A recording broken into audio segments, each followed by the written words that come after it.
My name is Doreen, and at 35 years old, I never expected to be a widow. When Jack died suddenly last month, my world shattered, but nothing prepared me for what happened after his funeral. I returned home to find my sister-in-law, Patricia, and her husband had already moved in with their suitcases, unpacked in my bedroom. Patricia looked me straight in the eyes and said, "This house is mine now. I've already sold your belongings, so get out." I couldn't help but laugh because she had no idea what was coming. Before I continue my story, I would love to know where you are watching from. Drop your location in the comments below, hit that like button, and subscribe to join our community of survivors. Trust me, you'll want to see how this story unfolds. Jack and I met 12 years ago at a charity gala in downtown Chicago. I was 23 then, working as a volunteer at the art auction while finishing my teaching degree. He was 28, already making a name for himself as a financial advisor with an uncanny ability to predict market trends. I remember the moment perfectly. I was arranging a display of watercolor landscapes when I accidentally knocked over an expensive vase. As I frantically tried to catch it, a hand reached out and grabbed it midair. That hand belonged to Jack. "Nice save," I said, feeling my cheeks flush with embarrassment. "I have quick reflexes," he replied, with a smile that made my heart skip. "Financial markets wait for no one." That night we talked for hours about everything from Renaissance art to his family business to my dreams of teaching art to elementary school children. Jack was different from anyone I had ever met. He came from wealth, but wore it lightly. His intelligence was matched only by his kindness. Our romance was a whirlwind. Within 6 months, we were married in a small ceremony by Lake Michigan. His mother, Eleanor, was there beaming with joy and welcoming me warmly into the family. Noticeably absent was his sister, Patricia, who claimed a business emergency had kept her away. I would later learn this was the first of many slights. Jack and I built a beautiful life together. He continued climbing the ranks at his investment firm, while I secured a position teaching art at Westbrook Elementary. We rented a small apartment at first, saving diligently for our dream home. Jack never wanted to rely on his family money, preferring to make his own way. 5 years into our marriage, we found it, a gorgeous colonial-style house in a leafy suburb with a big yard and plenty of space. The house needed work, but we saw its potential immediately. Weekends were spent painting walls, refinishing hardwood floors, and planting a garden. Every nail hammered and seed planted was an investment in our future together. The only shadow on our happiness was our struggle with infertility. After 3 years of trying naturally, we consulted specialists who ran countless tests. The diagnosis was devastating. I had severe endometriosis that made pregnancy unlikely. We discussed adoption and surrogacy, but decided to take some time to process before making any decisions. "Family is more than biology," Jack would say, holding me close on the nights I cried. "We have each other, and that's enough. The rest will fall into place." Throughout these challenges, my relationship with Jack only deepened. He never made me feel like less of a woman because I couldn't bear children. Instead, we channeled our nurturing instincts elsewhere. I poured extra love into my students, while Jack mentored young financial analysts. His family dynamics were complicated. The Harrington family had built their wealth over generations through real estate and later diversified into various investments. Jack's father, Thomas, had been a stern, demanding man who expected his children to earn their place in the family business. Jack had worked diligently to prove himself, while Patricia had taken a different approach, relying on charm and manipulation to secure her position. Eleanor, Jack's mother, became like a second mother to me. After Thomas died 6 years ago, she moved to a smaller home but remained active in community work and family matters. She often told me how happy she was that Jack had found me, saying I brought the best in her son. Patricia always resented how easily things came to Jack, Eleanor confided once over tea. He inherited his father's head for business, but my compassion. Patricia is all ambition with none of the ethics. Patricia married Robert about 8 years ago. He came from old money but had little of his own, having squandered most of his inheritance on failed ventures. The four of us rarely socialized together. When we did, Patricia would make subtle digs about our modest lifestyle or my career as just a teacher. The last 2 years of our marriage, Jack spent increasing hours in his home office. He explained he was working on a special project that required discretion. I respected his privacy. Though sometimes I would bring him coffee and catch glimpses of spreadsheets and documents. He seemed troubled at times, but would quickly smile and change the subject when I asked what was wrong. "Just some family business matters," he would say. "Nothing for you to worry about." 3 months before his death, Jack updated his life insurance and asked me to meet with his attorney, Daniel, to review our wills. I thought it was just responsible financial planning. I had no idea he was preparing for a storm that was brewing just beyond the horizon. The day Jack died began like any other Tuesday. He kissed me goodbye at 7:30 in the morning, promised to pick up Thai food for dinner, and headed to his downtown office. I went to school, teaching my third graders how to create papier-mâché sculptures. Just after lunch, during my planning period, my phone rang. It was Sylvia, Jack's assistant. "Doreen." Her voice trembled. "Jack collapsed during a meeting. The paramedics are taking him to Northwestern Memorial. It looks serious. You need to come now." The world tilted on its axis. I remember dropping my coffee mug, ceramic shards scattering across the floor like my suddenly fractured life. My principal drove me to the hospital after seeing the color drain from my face. The 20-minute ride felt like hours as we navigated Chicago traffic, my hands shaking so badly I could barely text Eleanor.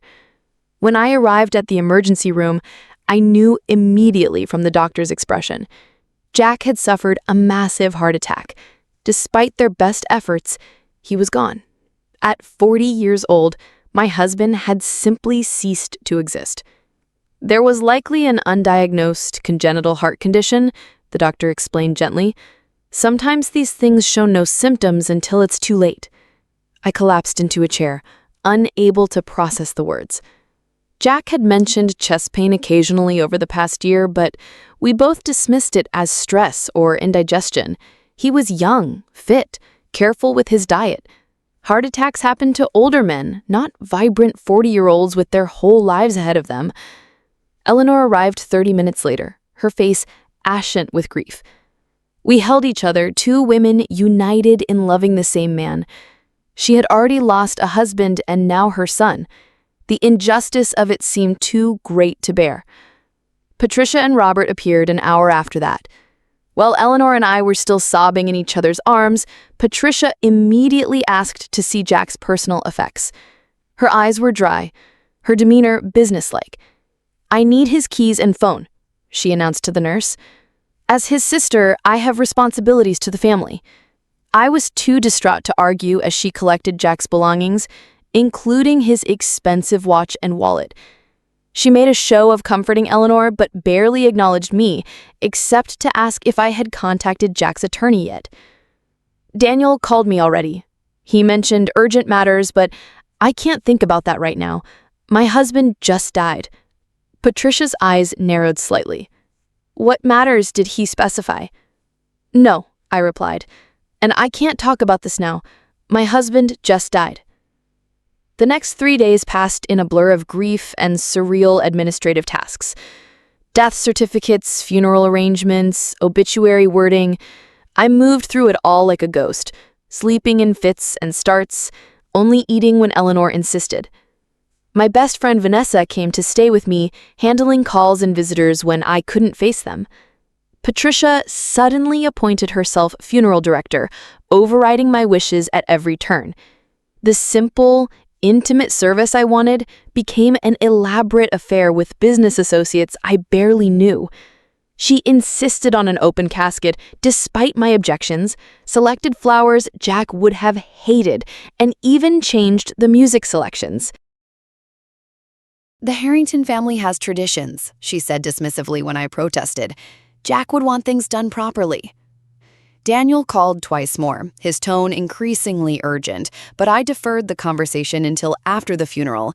I couldn't bear to discuss wills and assets while my husband's body was not yet buried.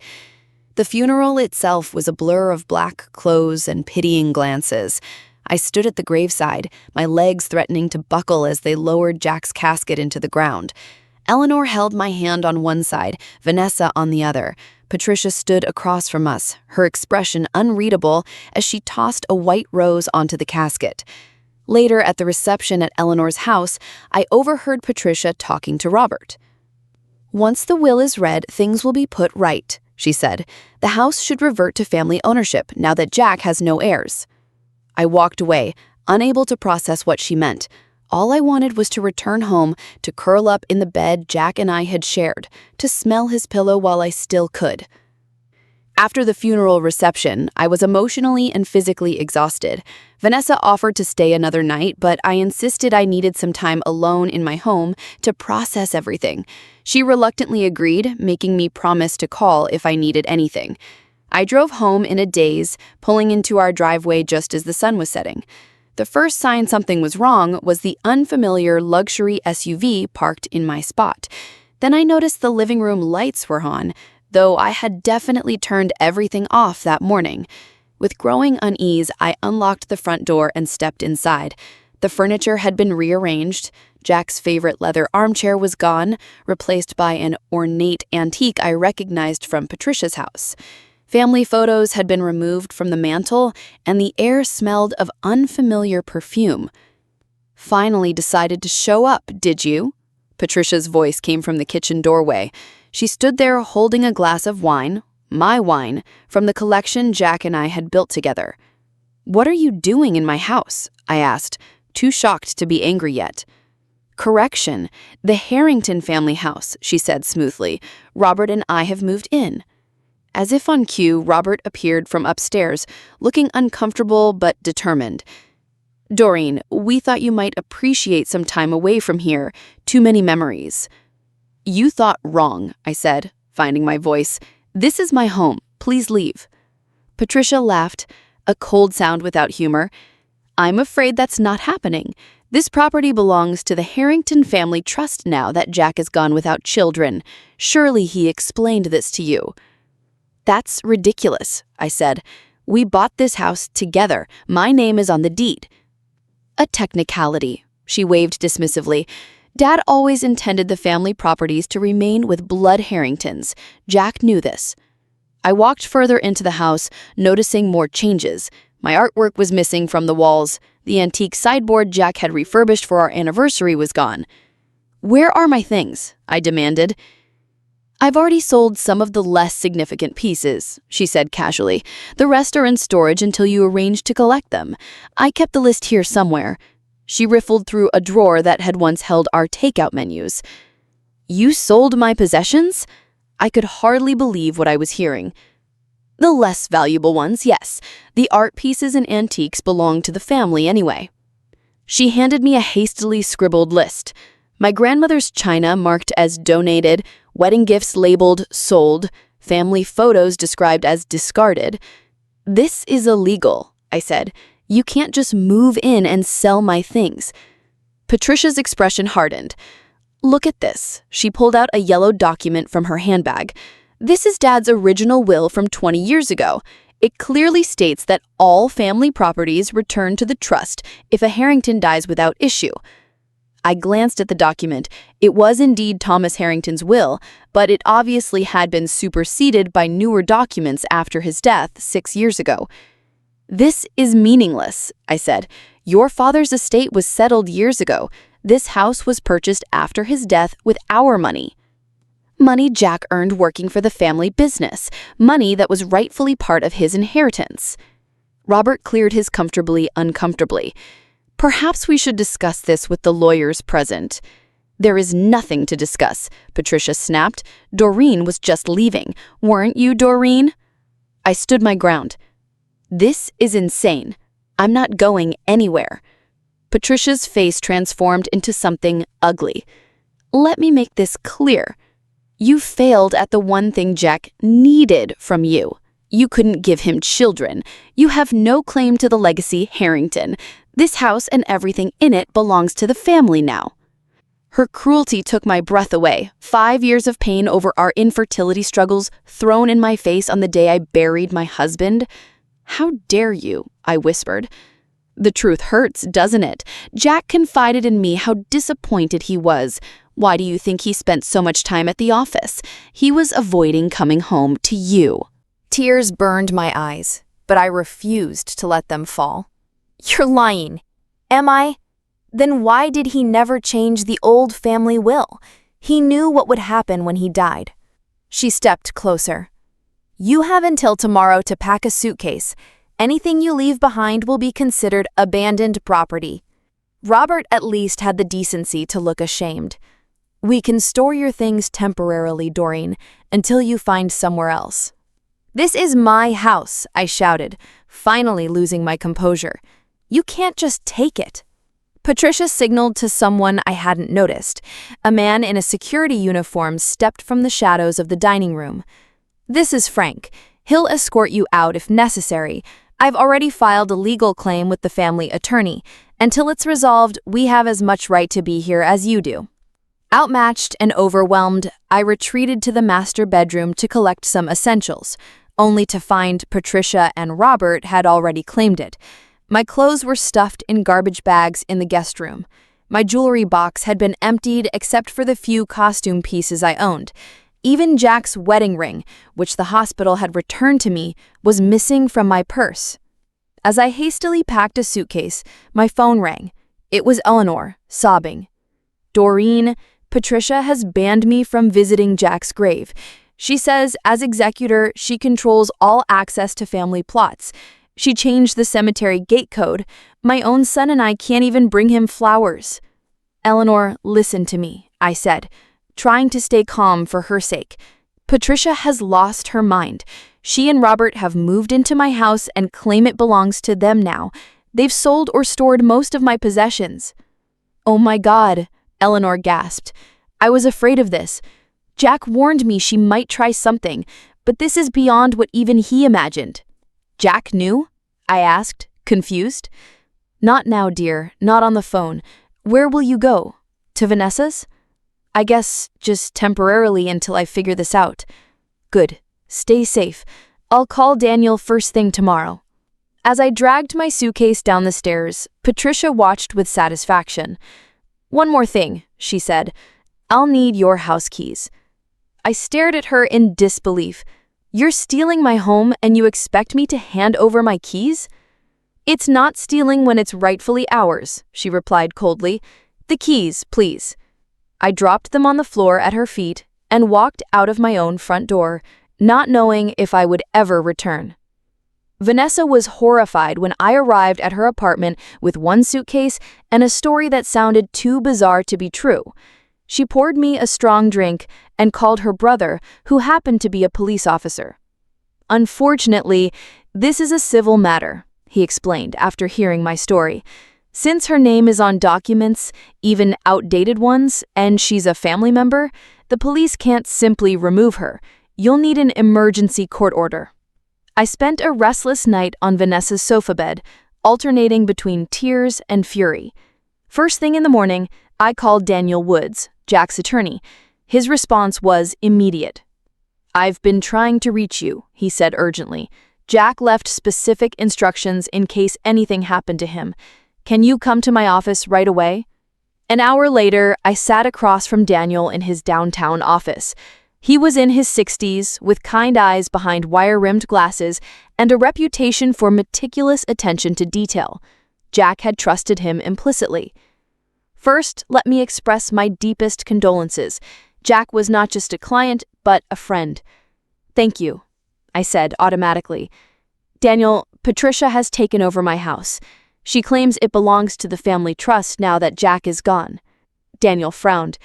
That is completely false. Jack was very clear about his wishes. He updated his will just last month. My head snapped up. Last month? Why? I think it's better if Jack explains himself, Daniel said cryptically. He unlocked a drawer and removed a sealed envelope with my name written in Jack's familiar handwriting. He asked me to give you this if anything happened to him. With trembling fingers, I opened the envelope and began to read. My dearest Doreen, if you are reading this, the worst has happened. I am so sorry to leave you alone to face what comes next. I hoped to resolve this situation while I was alive, but if I couldn't, I needed to ensure you were protected.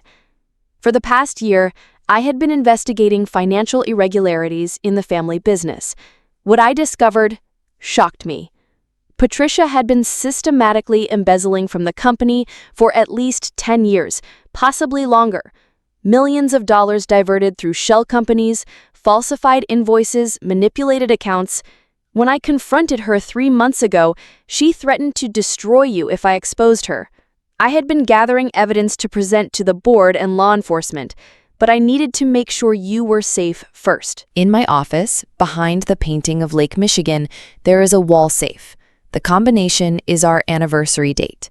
Inside, you'll find a USB drive with all the evidence I've collected, including recordings of Patricia's threats. I've updated my will to ensure everything I own passes directly to you. The house is yours alone. I've also set up a trust fund that Patricia cannot access under any circumstances. Trust Daniel. Trust my mother. Do not trust Robert. He knows what Patricia has been doing and has benefited from it, though I believe he's more weak than malicious. I love you more than I can express. You were the best thing in my life. Always yours, Jack. I stared at the letter, unable to speak. Daniel waited patiently as I processed this bombshell. He knew, I finally whispered. He knew he might die. Jack had concerns about his health. He mentioned chest pains, dizzy spells. He wanted everything in order just in case. And Patricia? Did he tell me what she did? Daniel nodded gravely. Not in detail, but enough that I understood the severity. The updated will is very specific. Everything Jack owned passes directly to you, with provisions for Eleanor's care. There is no family trust claim on your house whatsoever. Patricia has no legal ground to stand on. But she is already there with security guards. She has sold my possessions. That is theft and breaking and entering, Daniel said firmly. We will file for an emergency injunction today. But first, we need to secure that USB drive. It is your best leverage. Vanessa drove me to my house during Patricia's known lunch hour. We parked down the street and approached cautiously. As Jack had feared, the locks had been changed. Fortunately, in our renovation enthusiasm, we had installed a hidden key in a false rock by the garden shed. The house was empty when we entered through the back door. I moved quickly to Jack's office, finding it largely untouched. Patricia probably had been too busy selling my belongings to investigate this room yet. The painting of Lake Michigan still hung on the wall. Behind it, just as Jack described, was a small wall safe. My hands shook as I entered our anniversary date. The safe swung open, revealing several items: the USB drive, an envelope of cash, our passports, and a small box containing Jack's grandfather's pocket watch, which I thought Patricia had taken from the hospital. We were about to leave when I noticed Jack's laptop was still in his desk drawer. I grabbed it too, knowing it might contain additional information. Back at Vanessa's apartment, I plugged in the USB drive. It contained hundreds of files, meticulously organized: financial records showing money transfers to offshore accounts in Patricia's name, emails where she authorized fraudulent transactions, photos of documents with forged signatures, and, most damning of all, an audio recording of Patricia threatening Jack when he confronted her. If you tell anyone about this, I will make sure Doreen loses everything: the house, her reputation, her job. I have friends everywhere. Jack, cross me and you will both regret it. I also discovered emails between Jack and the family company's board members laying out his concerns in careful, measured language. He had been building a case, gathering allies, preparing to expose Patricia at the upcoming annual board meeting. But his heart gave out before he could finish what he started. That afternoon, Eleanor called. "Doreen, I found something you should see. Old family photos and letters. They provide context for what has been happening. Can you come over?" At Eleanor's house, she showed me a collection of family memorabilia spanning decades. Photos of Jack and Patricia as children revealed a pattern. In every picture, Patricia was trying to take whatever Jack had: his toys, his awards, his place at their father's side. Thomas favored Jack, Eleanor explained sadly, not because he loved Patricia less, but because Jack had a natural talent for business. Patricia resented it deeply. When Thomas died and left Jack in charge of significant portions of the company, something in Patricia broke. She felt cheated. "That doesn't justify stealing millions," I said. "Of course not," Eleanor agreed. "Nothing justifies what she has done, especially not to you after losing Jack." Among the letters was correspondence between Jack and his father from years ago, discussing the future of the company. Thomas explicitly stated that family homes purchased with personal funds were never part of the business assets. Patricia's claim about the house was completely fabricated. Armed with this knowledge and Jack's evidence, I returned to Daniel's office. He had already filed for an emergency hearing and was preparing to request a criminal investigation. This goes beyond a family dispute. This is serious criminal fraud. The company board needs to see this evidence immediately. The next morning, I received a certified letter from Patricia's attorney claiming that as Jack's next of kin, she was challenging the validity of any will leaving assets to me. She alleged I had exerted undue influence over Jack during a period of diminished capacity. "This is absurd," I told Daniel over the phone. "Jack was of completely sound mind until the moment he died." "It's a delay tactic," he explained. "She's trying to maintain control of the assets while the case drags through court.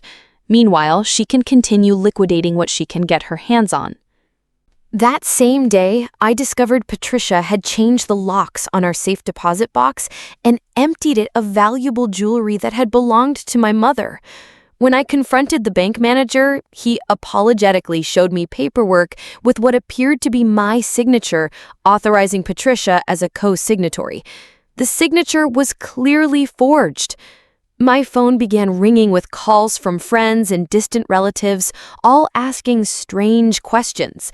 Had Jack and I been having marital problems? Was it true I had refused to have children? Had I known about Jack's other relationships? Patricia was spreading vicious rumors, attempting to paint me as a gold digger who had trapped Jack in an unhappy marriage. The situation grew worse when I tried to return to work. The principal called me into her office with a troubled expression. "Doreen, we have received some concerning calls about your stability," she said carefully. "A woman identifying herself as your sister-in-law expressed worry that you might not be emotionally equipped to be around children right now." "She is trying to destroy my life," I said, fighting back tears. "None of what she is saying is true." "I believe you," my principal assured me, "but district policy requires I place you on paid leave until this is resolved. I am so sorry." Without my home, many of my possessions, and now temporarily without my job, I felt Patricia tightening a noose around my life. That evening, I received threatening messages from her lawyer, warning that if I pursued claims against her, she would reveal information that would permanently damage my professional reputation. The next day, Vanessa and I drove past my house to find Patricia had hired private security guards who stopped us at the end of the driveway. The gardens Jack and I had lovingly planted were being torn up for what looked like a pool installation. "You cannot even come onto the property without permission from Mrs. Harrington," the guard informed us. "I am Mrs. Harrington," I said through gritted teeth. "Not according to my employer," he replied stonily. Later that week, Eleanor called me in a panic. Patricia was here with her lawyer. She demanded I sign papers giving her authority over Thomas's remaining assets. When I refused, she threatened to contest my competency and have me placed in assisted living. I rushed to Eleanor's home to find her shaken but resolute. "I will not give in to her bullying," she declared. "Thomas would be appalled at what she has become." While I was there, Robert called asking to meet privately. Against Eleanor's advice, I agreed to see him at a coffee shop halfway between our homes. "I cannot stay long," he said nervously, glancing over his shoulder as if expecting Patricia to appear. "You need to know that Patricia has gone too far. I never agreed to throwing you out of your own home." "Yet you are still living there," I pointed out coldly. He had the grace to look ashamed.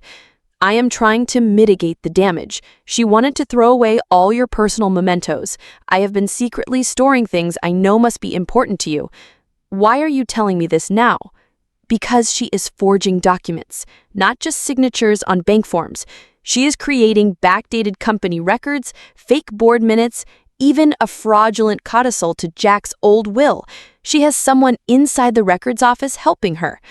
You need to go to the police. Robert paled. You don't understand. She has things on me, too. Financial improprieties I was involved in. She will make sure I go down with her. Then help me anonymously, I suggested. Tell me where to look, what to watch for. He slid a folded paper across the table. These are the dates and document numbers of records she has altered, the name of her contact at the records office, account numbers for the offshore transfers. He stood to leave. I was never here. You never saw me. The next day brought another blow. Eleanor was hospitalized with chest pains after a confrontation with Patricia at the family mausoleum. Patricia had changed the locks there too, barring Eleanor from visiting her husband's and son's resting places. The doctor says it was stress-induced angina, Vanessa reported after visiting Eleanor. She will recover, but she needs to avoid further confrontations. By now, word of the dispute had spread through the extended family. People began taking sides. Those who benefited from Patricia's position in the company supported her. Others who had witnessed her manipulation over the years rallied behind me and Eleanor. Sunday dinner at Cousin George's house devolved into a shouting match when Patricia's allegations were challenged by Jack's childhood friend Simon, who knew the truth of our marriage. Through it all, Daniel worked tirelessly on the legal case, filing motions to freeze assets, submitting evidence of Patricia's forgeries, and pushing for criminal charges. But the wheels of justice turned slowly, while Patricia's destruction of my life accelerated. The final straw came when Patricia somehow gained access to my email account and sent resignation letters to my school and to the children's art therapy program where I volunteered. By the time I discovered and disputed these messages, the damage to my professional relationships was significant. We need to end this, I told Daniel during an emergency meeting. I cannot keep playing defense while she dismantles everything I care about. The hearing is scheduled for next week, he assured me. Meanwhile, I have been in contact with the company board members Jack had reached out to. They have quietly authorized a forensic audit based on the evidence you provided. Next week might be too late for Eleanor. The stress is literally killing her. Daniel's expression softened. There is one other option. Jack left a sealed letter to be opened only under specific circumstances. I think those circumstances have arrived. The morning of the emergency court hearing arrived with a sense of foreboding. I had barely slept, going over my testimony with Daniel until past midnight. Eleanor had been released from the hospital, but was too weak to attend. She gave me her wedding ring to wear for strength. She said, "Thomas gave me this 50 years ago. It has survived worse crises than Patricia." The courtroom was tense as Patricia and Robert arrived with their attorney, a shark-like man named Victor Lawson, known for aggressive tactics. Patricia looked confident in an expensive suit, greeting family members in the gallery as if arriving for a victory celebration. When the judge entered, Daniel requested a brief delay. "Your Honor, we have just received critical evidence that bears directly on this case. Representatives from Harrington Investments are en route and have requested the opportunity to address the court." Patricia's smug expression faltered slightly. The judge granted a 30-minute recess during which Patricia huddled intensely with her attorney, casting suspicious glances my way. When court resumed, 3 stern-faced men in business suits had joined us. I recognized them as senior board members of the family company. The oldest, Walter Davidson, had been Thomas Harrington's closest friend and advisor. Patricia shifted uncomfortably as Daniel approached with Jack's USB drive and laptop. Evidence has come to light that Mrs. Miller has been systematically embezzling from Harrington Investments for over a decade. The late Jackson Harrington discovered this criminal activity and was preparing to present his findings to the board and law enforcement when he tragically passed away. Victor Lawson jumped to his feet. "Objection! These unsubstantiated allegations are completely irrelevant to the matter of property ownership before the court. On the contrary, Daniel countered smoothly, they establish a pattern of fraudulent activity and directly relate to Mrs. Miller's current claims on my client's home. The judge allowed Daniel to continue. For the next hour, he methodically presented Jack's evidence, financial records showing millions diverted to accounts Patricia controlled, emails where she gave instructions for falsifying invoices, the recording of her threatening Jack and me. Patricia's face transformed from confidence to rage to fear as the evidence mounted. When the audio of her threats played, several family members gasped. Robert stared at the floor, unwilling to meet anyone's eyes. Furthermore, Daniel continued, we have evidence that Mrs. Miller has engaged in breaking and entering, theft of personal property, forgery of multiple documents, and filing false reports with financial institutions.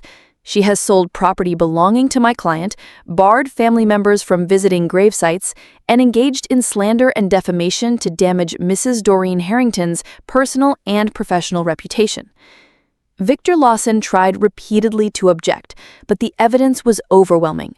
The judge's expression grew increasingly grave. Walter Davidson approached the bench.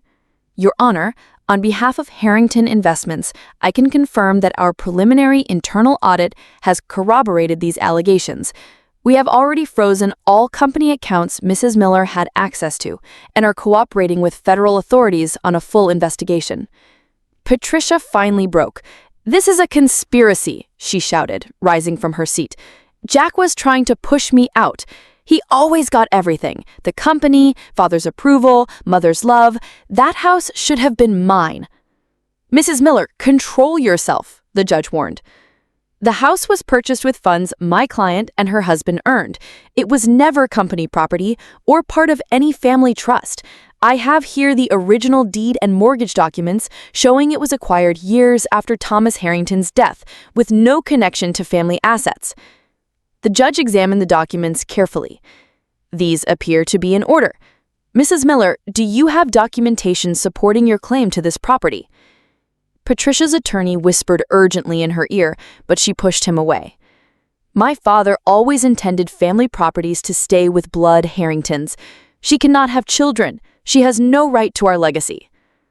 A murmur ran through the courtroom at this cruel statement. The judge's expression hardened. Mrs. Miller, not only do I see no valid legal claim to the property in question, but your actions appear to constitute several serious crimes. I am granting the emergency injunction ordering you to vacate the property immediately and return all removed items.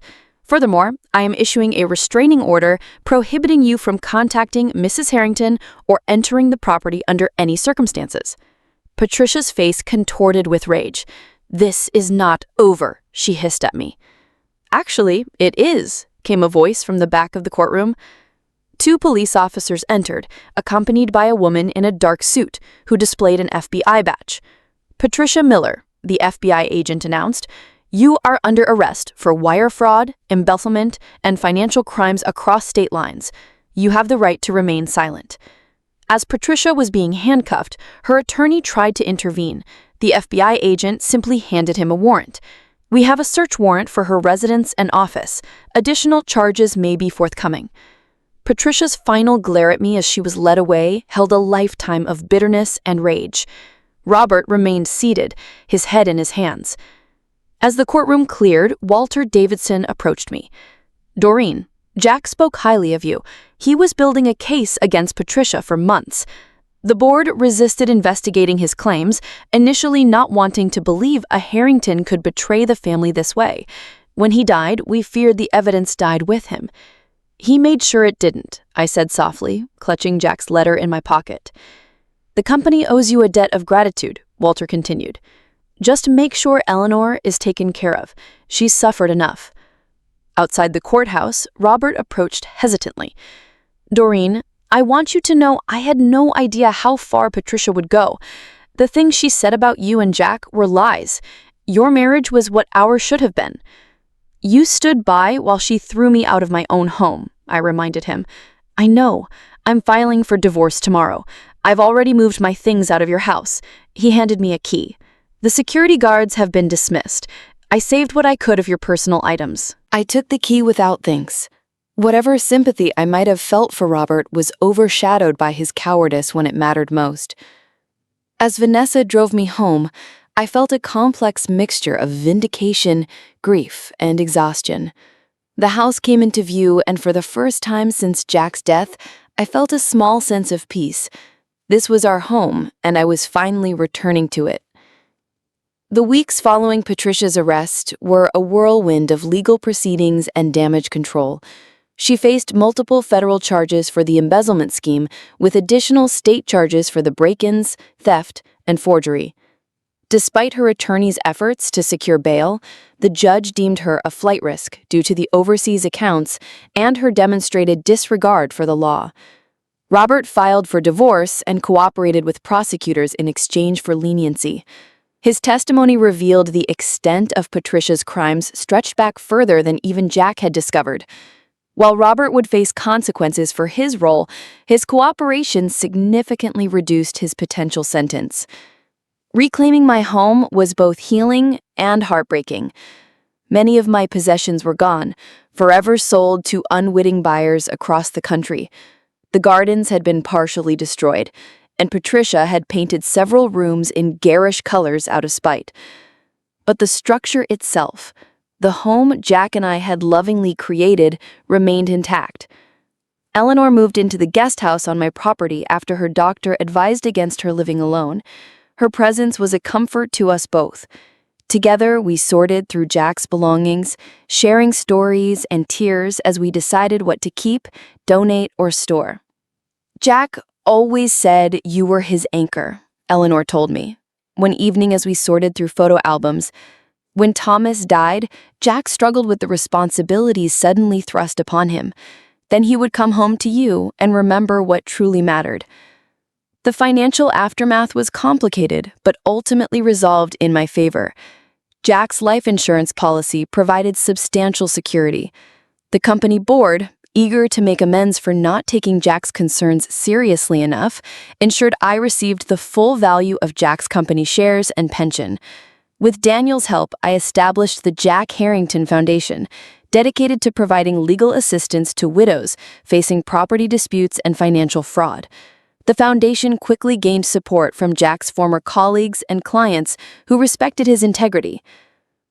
My journey of healing was neither quick nor linear. Some days the weight of grief and betrayal felt unbearable. I joined a support group for young widows, finding solace in sharing experiences with others who truly understood. Therapy helped me process the trauma of not only losing Jack, but facing Patricia's cruelty immediately after. 3 months after the court hearing, I was ready to return to teaching. My principal welcomed me back warmly, and my students' enthusiasm for art provided a welcome distraction from lingering legal matters.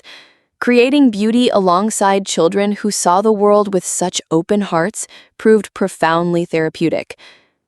Jack's office remained untouched for 6 months. I could not bring myself to enter the space where he had worked so diligently to protect our future. When I finally did, with Eleanor's gentle encouragement, I discovered notes for projects he had hoped to pursue: home improvements, travel destinations, ideas for my birthday present. "He never stopped planning your future together," Eleanor said, wiping away tears as we reviewed his notes. Gradually, I transformed his office into a studio where I could pursue my own art again. The first piece I completed was a watercolor of Lake Michigan, similar to the one that had hung over his safe. I placed it in the same spot, a reminder of both what was lost and what remained. The criminal trial of Patricia Harrington Miller became a minor sensation in financial circles. The prosecution presented overwhelming evidence, including Jack's meticulous documentation. Patricia's defense strategy of blaming Jack backfired spectacularly when board members testified about his reputation for integrity. She was sentenced to 15 years in federal prison, with no possibility of parole for at least 10 years. The judge ordered restitution of the stolen funds, ensuring Patricia would emerge from prison with nothing. The family name suffered in the short term, but the board's swift action to address the fraud and implement new safeguards helped restore confidence. Eleanor and I attended the sentencing together, not out of vindictiveness, but to close that chapter definitively. Patricia refused to look at us, staring straight ahead as the judge delivered the sentence. As she was led away, I felt no joy, only relief that her ability to harm others was finally curtailed. A year after Jack's death, I stood at his grave with fresh flowers. The pain had not disappeared, but it had transformed into something I could carry without being crushed by its weight. I kept our home, I told him quietly. I kept my promise to look after Eleanor. I am finding my way forward, one day at a time. That evening, as Eleanor and I shared dinner on the patio Jack had built, she handed me a journal I had never seen before. Jack gave this to me for safekeeping months before he died.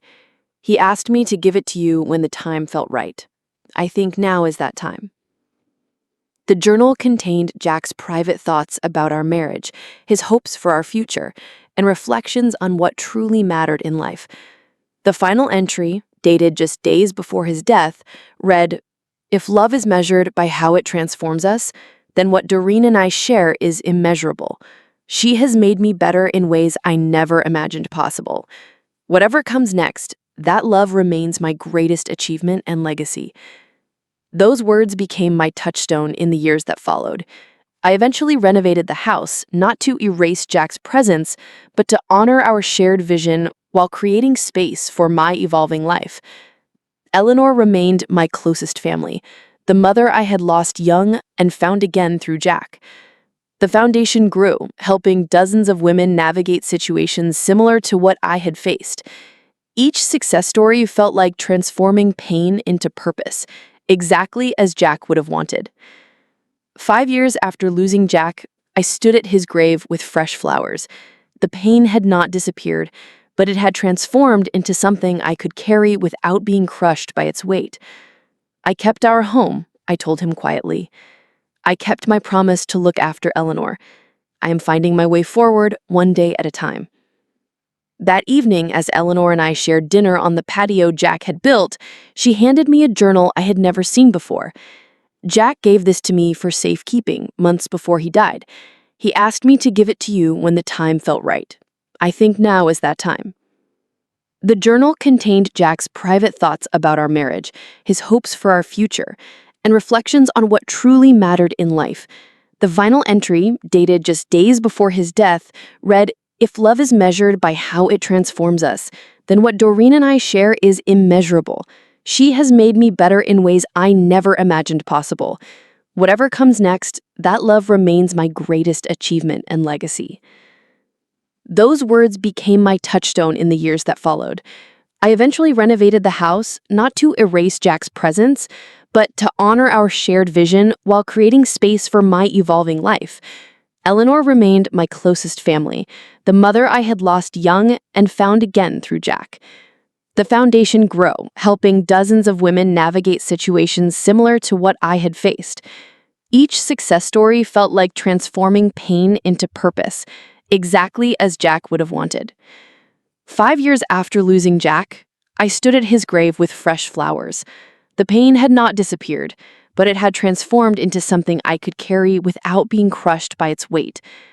I kept our home, I told him quietly, and I kept my promise to look after Eleanor. I am finding my way forward, one day at a time. If you have ever faced betrayal from someone you thought you could trust, I would love to hear your story in the comments. How did you find the strength to rebuild? Sometimes sharing our experiences helps others know they are not alone. Please like this video if it resonated with you, subscribe for more stories of resilience, and share with someone who might need to hear that even after devastating loss, it is possible to reclaim your life and find purpose again. Thank you for listening to my journey, and remember that your story is not over when tragedy strikes. It is simply turning to a new chapter.